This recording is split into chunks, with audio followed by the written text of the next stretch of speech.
Well, someone stole my toilet.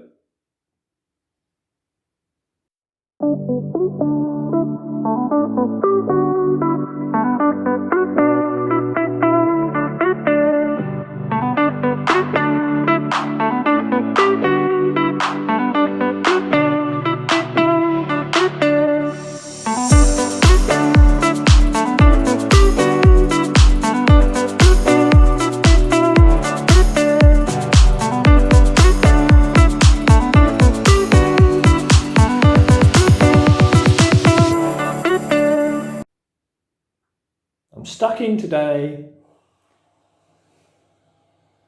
Yeah, what do you think? Pixels, what do you think? Someone stole the toilet. No, I'm stuck in all day, no allotment today. This floor has got to be replaced because it's meant to be a wet floor, so no water escapes, but they took out... No, go away from there, that's horrible. They took out, I imagine, stainless steel bars for the previous occupant who had some mobility issues. Go away from there. And basically the water's been leaking through these holes, and some poor work there, and now the whole lot needs sorting.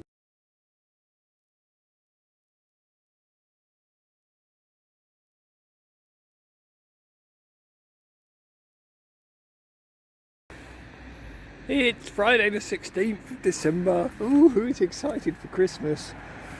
Humbug. Yeah, it's -1 degrees. It's Friday, it's early, it's about 9 o'clock, and I've walked down to the allotment just to have a quick look. Let's see, beautiful blue sky again. Look at that haze around the sun. It's amazing. Yeah, look at that sky though, absolutely gorgeous. Right, let me turn you around. Oh, fingers aren't so cold, I can't do the old turnaround. Okay, so I need to cover that bed when I get more cardboard. Whether the field beans come back is another question. Look at them, oh my god, and all my other broad beans and peas.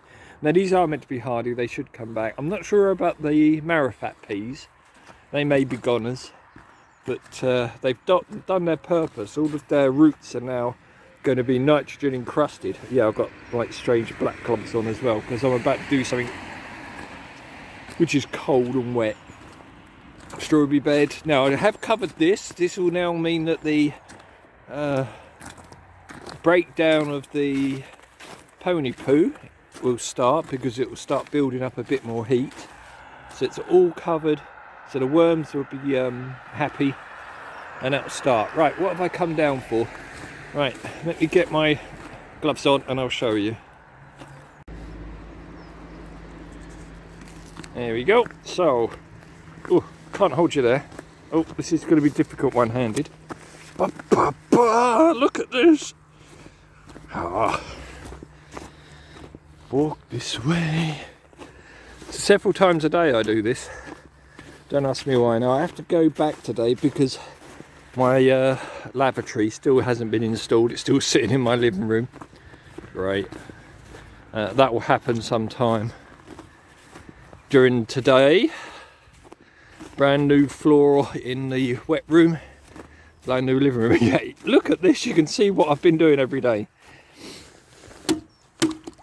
I'll come down,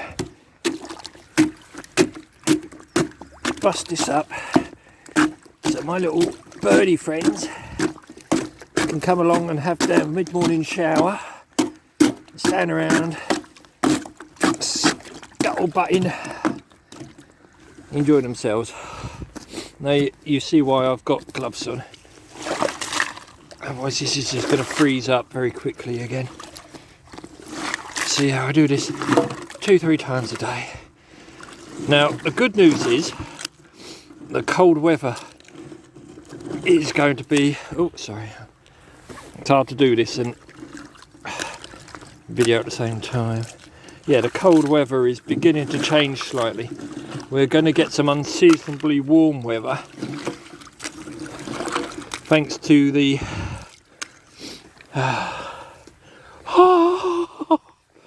cold. There we go.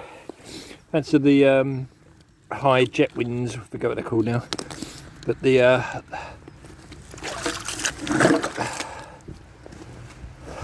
high level winds, they're all going to be changing, moving a lot further north, bringing the nicer weather, cooler, sorry not cooler, more temperate weather. Instead of this northerly cold weather, we're going to get southerly winds, and that'll bring like warmer weather to us. However, unfortunately, as it hits the cold front, initially it will snow, but as it's come from the southwest across the bulk of England, it's not clear as to how far the snow will go. But we'll see. And after that, it should be unseasonably high temperatures, back to 10, 12, 13 degrees, 14 degrees maybe in some places. Yeah, it's got amazing weather we're having this year. So there we go. I'm hoping now my Robin normally follows me around, and what I'm going to do is I'm just going to go over and break some of the pond as well, just a little bit, and then that will give the bigger birds, the pigeons, humbugs and stuff, somewhere to actually pop down. But yeah, not a lot to do on the allotment in this weather, tidying up things. I mean, one thing you can do is plan. There you go. Right, so that's where I've been breaking up this weather, this ice on the pond. Yeah, I'm not doing a overly careful job of it. It's really just so birds can come in. It's a bit muddy here.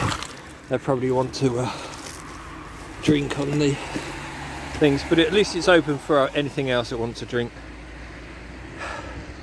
Deer, foxes, local cats. But that is I don't know if it's actually cold enough at the moment for me to walk on. I don't think it is. And of course I'm not going to encourage it after the tragedies of recent days. But yeah, no charging for skating this month. Right, that's it. I'm sniffing, so that must sound absolutely awful on the film as well. As you see, still a beautiful sunny day, beautiful time of the year. No snow for us in this part of Norfolk like many of the other UK allotment holders videos I've seen, but still damn cold, although that will be changing. Let's go around the other side and look through the netting, as this seems to be a better way to look at it. Kale huddled down there. Actually might get a bit sweeter now that the frost has been on it. Spinach all gone. That's gone very low across the cauliflowers, shallots, beetroots, turnips, leeks, garlic, and over here, if they're going to survive, was the very small spring onions. So we'll see how they do. That's it. Right, back home, getting warm again. Wait for the men to come and install the my lavatory.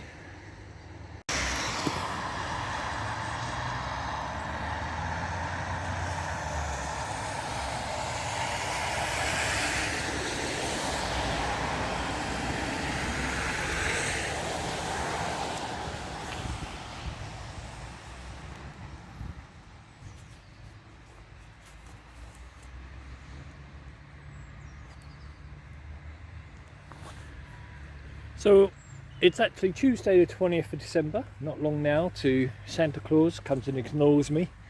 Oh, covered up. So I thought I'd come down to the allotment and give you guys a quick look at the devastation, or not, caused by the recent frosts, which have gone. However, they may return. The country is in a state of unknowing regarding what's happening with the weather. The It's all to do with jet streams. There's jet streams moving and dragging pressure around all over the place. So we'll see how it actually fares. We might be locked into freezing temperatures and snow again, or we might have mild weather, because there's going to be a huge weather front somewhere east to west across the British Isles, and we don't know where yet. That's going to pan out as time goes by. So here we are then. Let's have a quick look at the allotment.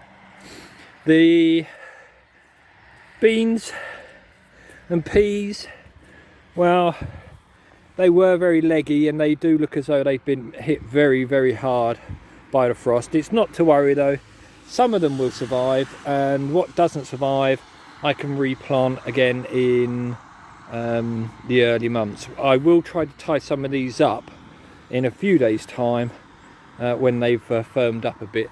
But the field beans don't look phased at all. They were, I mean, you can still see some of them are flopped down, but most of them are perking up. Don't seem to have a problem with that at all. The peas, well, they were over leggy obviously and flowering, which doesn't bode well.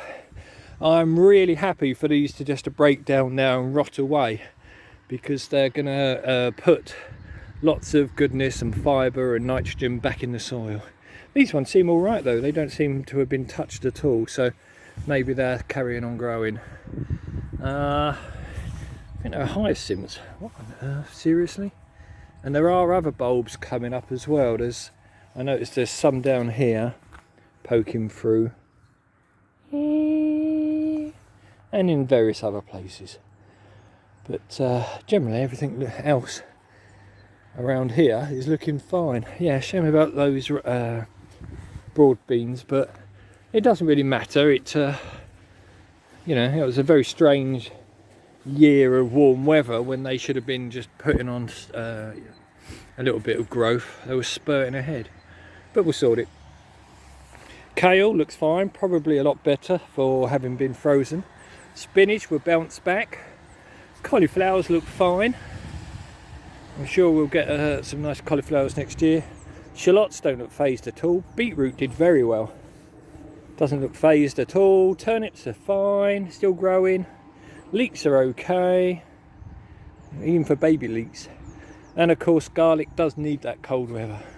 So really, apart from the a few of the broad beans that look a little black and hit hard, hardly anything looks as though it's suffered at all. Lovely. Right, let's go back and let's talk about what we're going to grow next year.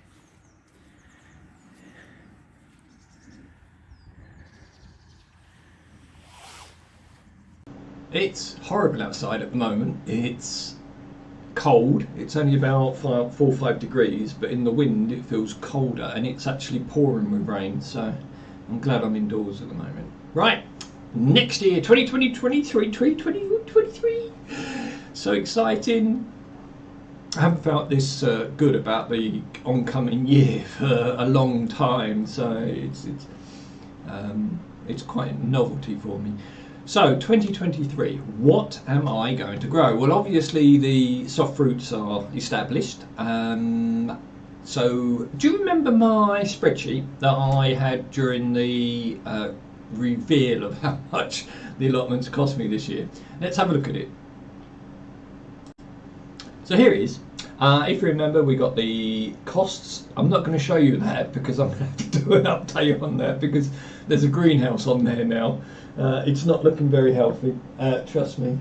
Right, so these are all my seeds and plants that I wrote down. These are the things I'd like to, but I'm not really sure about all of them.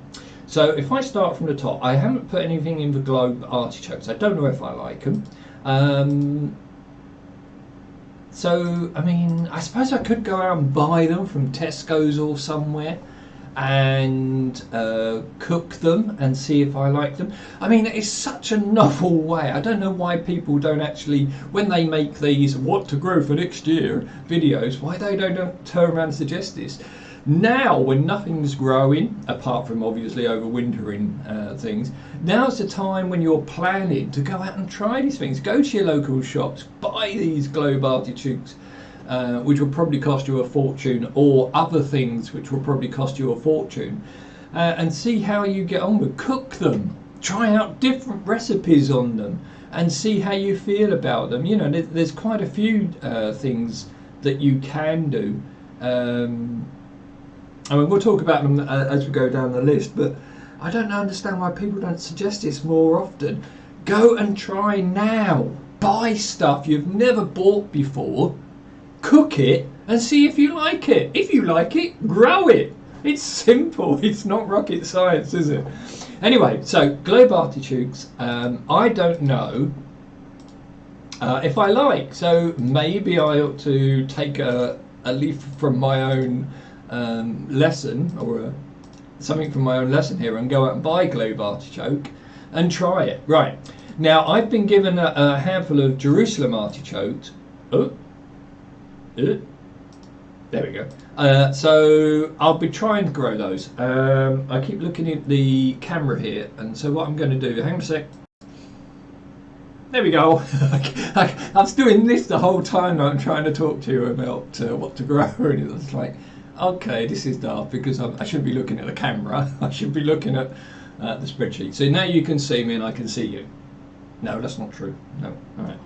So yeah, so asparagus. Yeah, well, you've seen I've built the asparagus bed. Now, obviously, it's going to take quite a long time, maybe 2-3 years, for that really to come to any type of decent harvest from there. But hey, you know, we got to do something. Aubergines, yeah, I've got the greenhouse coming, and I would like a polytunnel. I'll be doing another special video on New Year's, well, it'll be part of the diary, on New Year's Day or somewhere around then, about my plans for 2023. Not growing plans, just allotment plans. And I would like a polytunnel, so that'd be something maybe for the greenhouse or the polytunnel. Brussels, yeah, Brussels are incredibly important to me, because obviously they're a superfood, and as a vegan I need all the superfoods I can get, especially for iron and things like that. Now, I'm not overly keen on some type of brassicas, and I'll talk about that later on. But Brussels sprouts I do enjoy, and of course you get several meals per plant, which is really, really important to me. I'm not one of these people for you know, letting one meal take up a huge amount of space. So Brussels sprouts very important. Now, beans are such a key point for vegans, because there's a lot of proteins. They are so versatile, so lots and lots of beans. So broad beans, I've got 2 types there which I'll be enjoying. Obviously my overwintering ones have taken a hit, as you've just seen, but I'll be replanting those, and I'll be planting them again for a later harvest, which I will probably be also using for seed beans as well for the following years. We'll come back to that. Because there are different types of beans as well, which I'm not sure if I've actually mentioned these. So I'll leave that separate, because there might be different types of beans. Now, beetroot, also very important. One of the reasons being, it's going to be an experiment. I'm going to plant billions and billions of beetroot. Now, apart from the fact I do like them pickled, I also like them roasted. I also like them in salads. We also like burgers, and so on and so forth. And that beetroots are actually really versatile. Now, one of the reasons I'm going to plant so many is that I understand slugs don't like beetroots. No, it's true, they don't. And there is a theory that if you plant beetroot around the outside of your plot, they can actually prevent slugs passing by and getting into your other crops that can be devastated by slugs and snails. So we shall see. I shall plant lots of beetroot around the sides and in between various crops as companion planting, and we'll see how we get on. So I don't really know. I do have a pack of multicoloured ones as well as a novelty. We'll see how that goes. Bell peppers, yep, greenhouse again, and maybe the polytunnel. Now I understand that the difference between the two is that the greenhouse will have a really dry heat, whereas the polytunnel might be a lot more humid.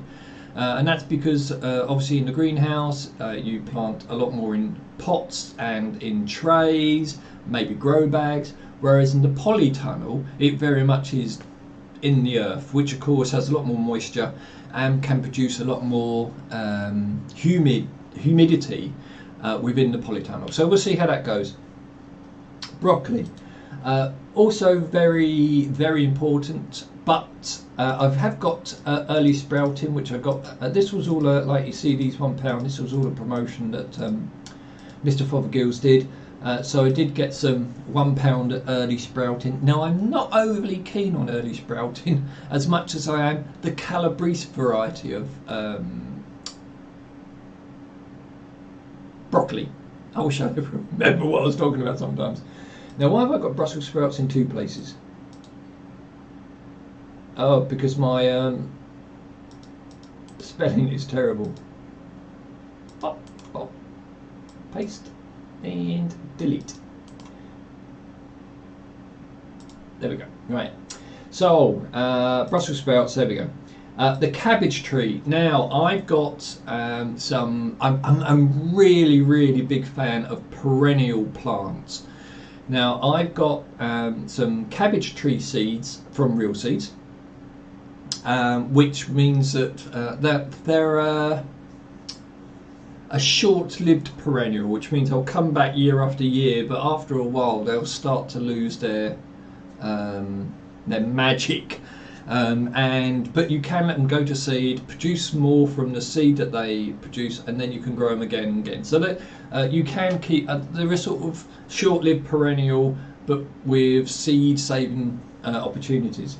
And so I'm going to grow cabbage tree because the leaves on cabbage trees are huge, and and there's so many things you can do with huge leaves, such as make like wraps with cabbage leaves and with chickpeas and lentils and things inside for vegans. Absolutely beautiful. So cabbage tree I'll be very keen on.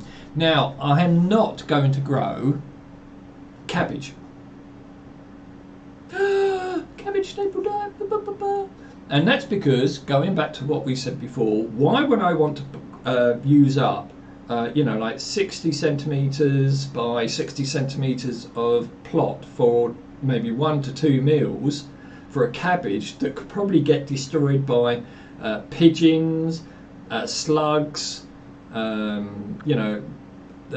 clubroot, or there are other things you can get as well, like moulds and lots of diseases. Why would I take up so much room to do one cabbage when in there I can do like 6 cut and come again chards, or cut and come again kale, or cut and come again anything? Why? And the other thing is, you go to the shops, and this cabbage that's taken up 60 centimetres by 60 centimetres is like 80 pence. When it like if you grew like chard in there, you could get like 10 quid's worth of chard in that same space. So it's like a pence per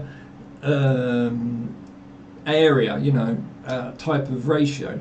So cabbage, I'm not going to grow cabbage.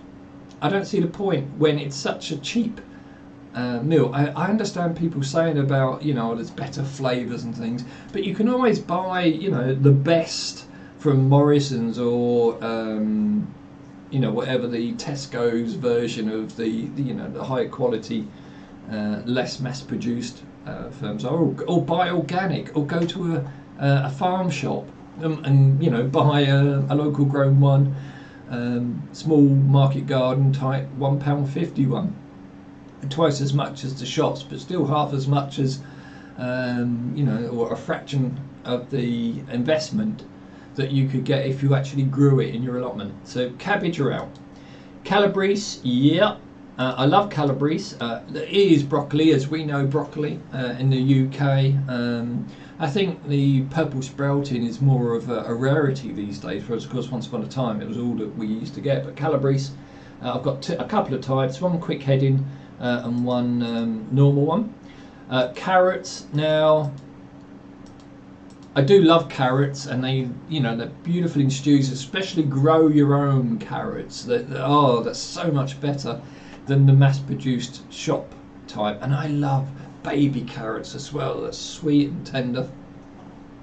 So I'll be growing tons and tons of carrots with lots and lots of multiple sowings, and we'll see how we do with those. And I'll be trying different things as well, like growing them in like dustbins or high containers and stuff. Anything just to make it a variety and spreading out the year. Of course, there is the issue that they might be affected by flies. I mean, I have got a resistor fly one there, but the others I'll try growing up high up in the bins and things, and I will try companion growing as well. We'll see how we go on with those. Now, cauliflower I've actually got in at the moment. I love cauliflower, but it's a bit like the cabbage, you know, and in fact it's worse than the cabbage because, you know, they can be devastated with various birds and things. So I probably will grow them over winter, but I won't grow them for the summer season, if you know what I mean. Once the overwintering ones have been harvested, I'll probably just freeze up a load and just use those, you know, and then just grow them again over winter next year.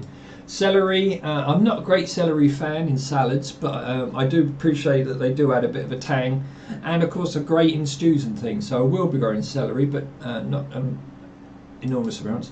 Now I've only got one type of chard there, but I will be growing tons and tons of other ones. I'm just waiting to see what there is available.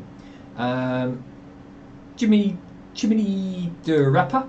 Again, I do like these. I don't know what collard greens are. I think that's an American version of something. If you know, let me know.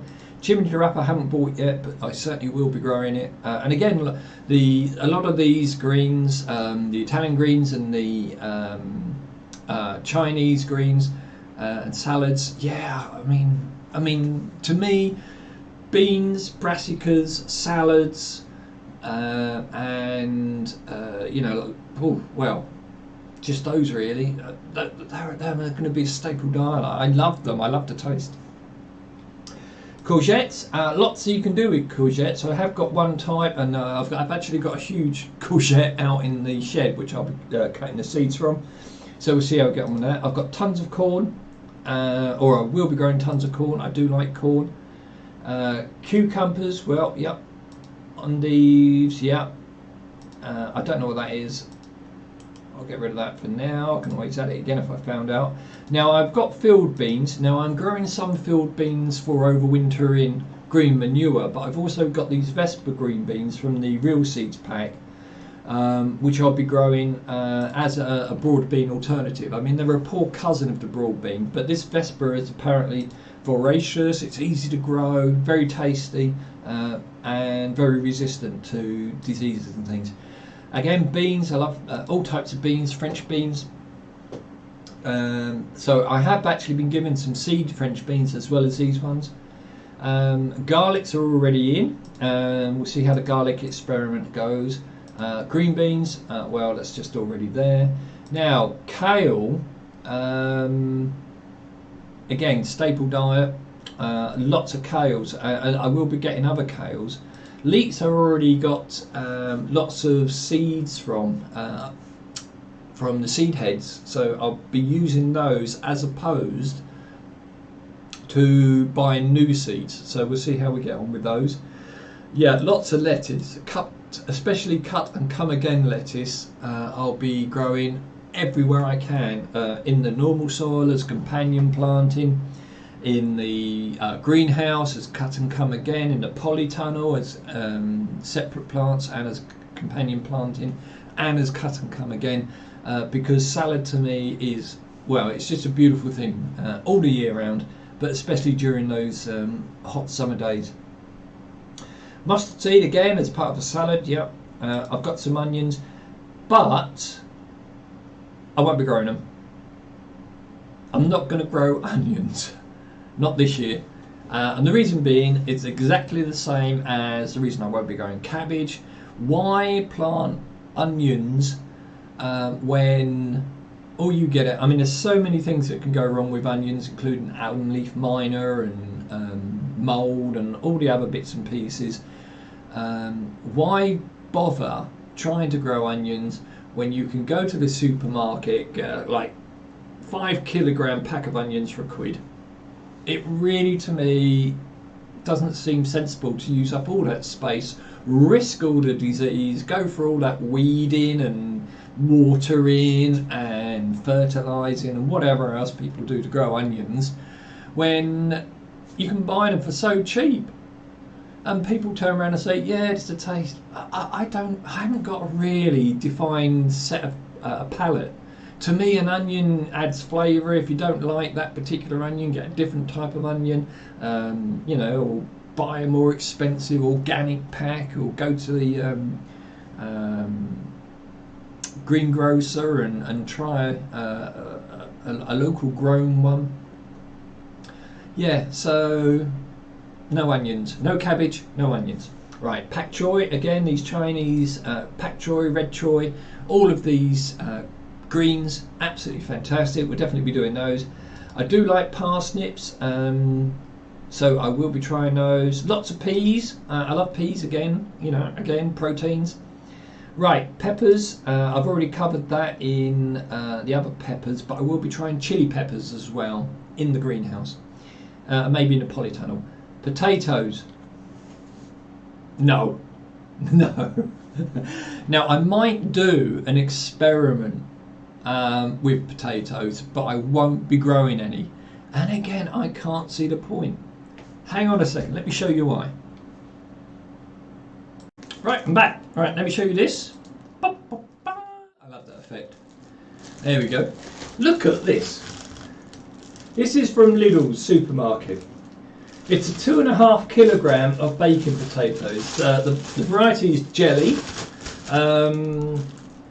The taste is fine for me. I mean, to be honest, as I say, I don't really taste carbohydrates like rice or potatoes or pasta. I don't really have much of a sense of taste when it comes to these things. But what I do have is, you know, I throw in tons of stuff to make them better. I mean, I don't eat a lot of carbohydrates, to be honest. It's only in the recent months with the cost of living, and I've actually been eating lots of beans on toast or lots of beans on jacket potatoes, those jellies. You know, and it suffices. It fills me up. It provides a hot meal, and then during the other meal, like a dinner meal, or if I have, or vice versa, just to vary it, I'll have a bean stew or something, which I've made myself. So to me, the cost of those 2.5 kilograms was £1 and so many pence. I don't think it was even 50 pence. I think it was about 20 pence, £1.20. £1.20 for 2.5 kilograms of potato. You know, and I've seen people, and this is why I'm going to do an experiment. I've seen people, they buy the buckets off, you know, like the local Amazon, or Cat's having a sniff of the potatoes now because I've put them down on her cat tree. It's like, get them off. All right, I'll move them. All right, her ears are back. It's like she's going to pounce. There we go. Yeah, so is that all right? Going to talk to me? I'm sorry. She's offended now. Anyway, yeah. So they buy the big 30-litre black buckets with the watering holes in the bottom, and for, I guess they work out about £4 or £5 each. Let's say they're useful for over 5 years, so that's £1 a year. They buy seed potatoes between 25 and 50 pence each, and they maybe put 2 in, so that's 50 pence of seed potatoes. Then they put in compost.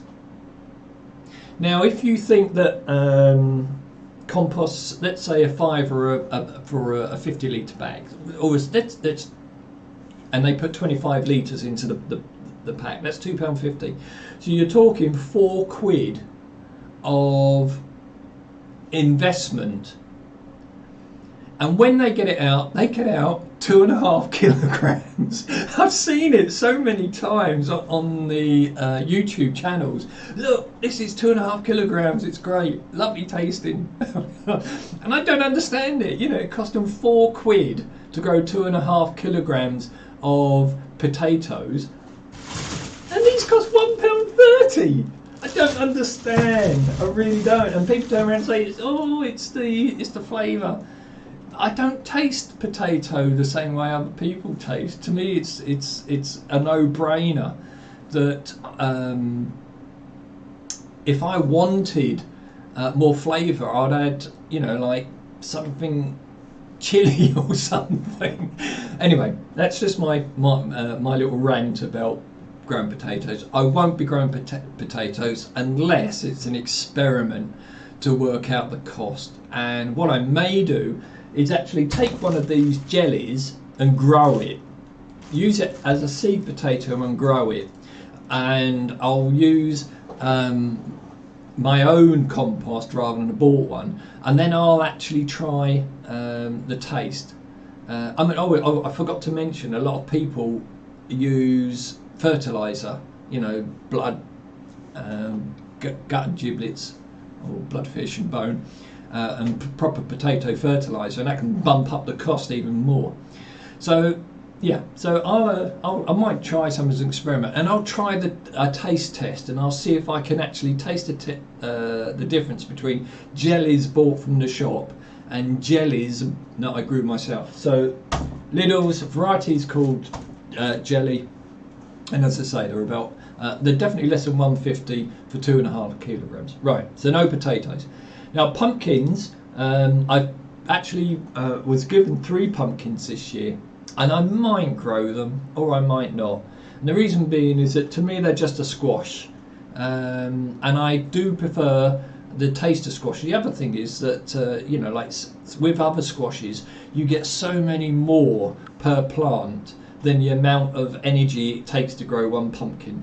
The only thing is, of course, you get a lot more in the pumpkin. But having said that, I won't be growing. I was given 3 pumpkins, 2 varieties of pumpkins this year, and I have got the seeds from them. So if I did want to grow them, I might actually do that. We'll see. Radicchio, I might grow.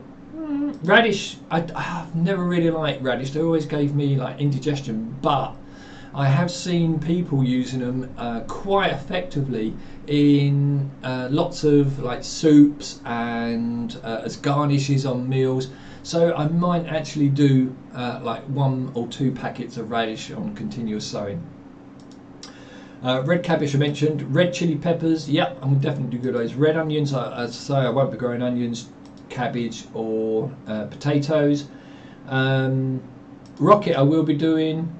Shallots, now having said I don't grow onions, shallots of course are very different, because when you plant a shallot you get like a cluster of shallots. Oh, alright, kitty. You going up there? Yeah, oh, my fleece is up there as well. She's not very happy with me all round. Her ears are back, she's looking at me as if to say she's really offended. She's over there. Right, yeah, so shallots, of course, they grow like multiple little extra shallots, and they burst out and they're full of flavour and they're great pickled. So yeah, I will be, as you know, I'm already growing shallots. Spinach, now, I'll be growing perpetual spinach, but perpetual spinach, of course, isn't a spinach. It's actually, can you tell me the actual?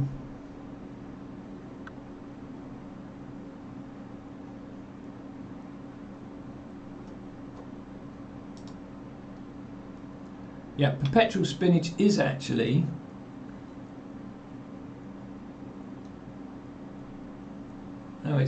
no, it doesn't tell me the actual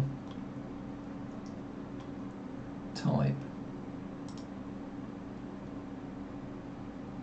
Okay, well, perpetual spinach isn't actually a spinach, it's a chard. But because it tastes the same as, much the same as spinach, and it cooks the same as spinach, they didn't say perpetual chard, they said perpetual spinach. So, oh, it's leaf beet chard. So there you go. So I'll be, again, as I've already said, I am a great firm believer in growing perennials. So I'll definitely be growing that. I'll be growing it in the polytunnel when I get one, and I'll be growing it in the open air just as well. Spring onions, again, different type of onion to normal onions. Spring onions, fantastic in salads, fantastic as a little garnish on many meals. So yeah, I will be growing spring onions, and again, I'll be doing those on a continuous sowing so that I get them throughout the year. Squash, I love all types of squash. I love them in curries, I love them in root vegetable meals. So yeah, definitely growing squash. I'll be getting more varieties. At the moment, as you see, I've already got the butternut squash, but I will be growing more. Sugar snap peas, definitely.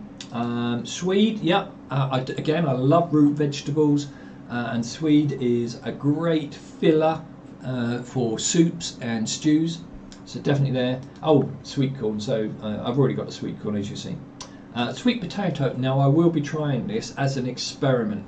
Now sweet potato likes warmth and it likes humid types of environments. So definitely maybe in the polytunnel, but maybe if I can find a nice sunny aspect on the plot, and maybe using polythene over the top to keep that humid atmosphere in. Now I won't be buying seeds or anything. What I'll do is actually grow or buy some sweet potatoes from the shop, and I'll put them in somewhere warm, in maybe a polythene tray or something, cover it over, and it'll start shooting like a potato would, with sending out its chits. And you actually break off those shoots when they're yay big, and you can actually plant them, and that's how you actually grow your sweet potatoes. So I'll be doing that as an experiment, and we'll see how we get on with that one. We're getting to the end now. Tomatoes, definitely, yeah, all over the place, outside, indoors. I'll be growing them outside here on my little patio area in the greenhouse when it goes up, and on the plot and in the polytunnel when I get that as well, because there's so many things you can do with tomatoes, and they are quite easy to actually preserve. You don't preserve the whole tomato obviously, but you can actually munch them up, or crush them down and whiz them and save them as a passata or as a juice or a sauce, or as I love, you can actually dry them in, I've got a Ninja which actually dehydrates, but I will probably be buying a dehydrator as well, because I'll be doing lots of chilies and other things and fruits. I'll be dehydrating them and then putting them in olive oil to make sun-dried tomatoes. Absolutely gorgeous. Turnips, again, I've already got those going, and I'll be doing those as well. Now, depending on space, I may not do those during the summer. I may just do them like the cauliflower as an overwinter crop. We'll see. Yams, no, that was just left in here from the list that I downloaded. And yellow squash, again, that's just left in there. Now, as far as everything else, that's all lots and lots of herbs, as Americans say. Taste my herb. And I'll be growing tons. Borage, yep, I'll be getting loads of borage because it's a great companion plant. Very, very good to grow around things like carrots and onions as well, because it disguises the scent, keeps the carrot fly and the leaf miner away. And obviously things like parsley you can put in salads, and there's all sorts of things there to actually add to meals.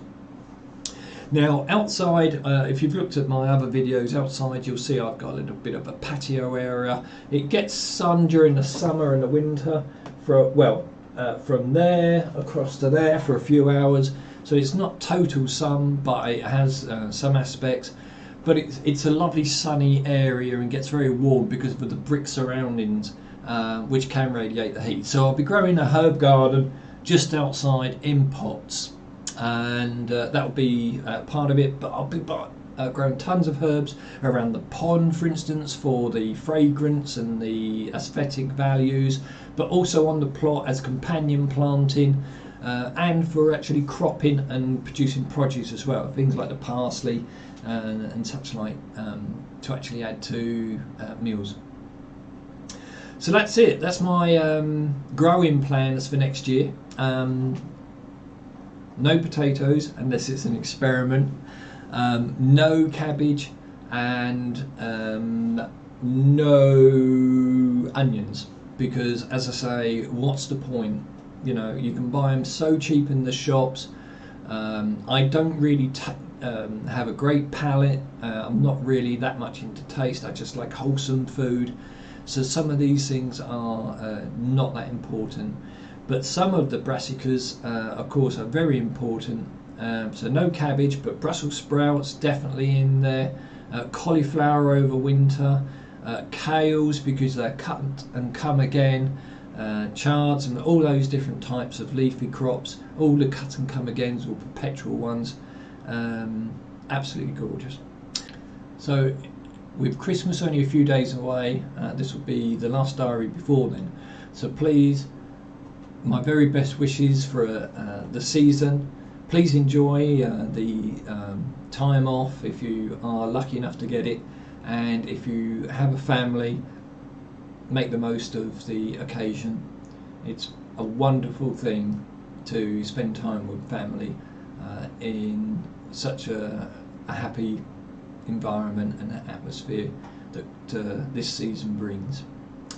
I'll probably be doing a special just before the new year, so I wish you a happy new year then.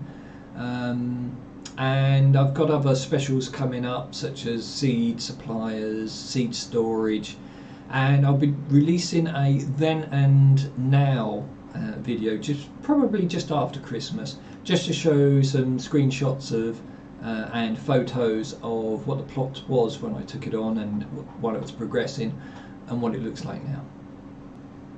So have a very, very happy Christmas, and I'll see you all soon. Take care. Bye bye.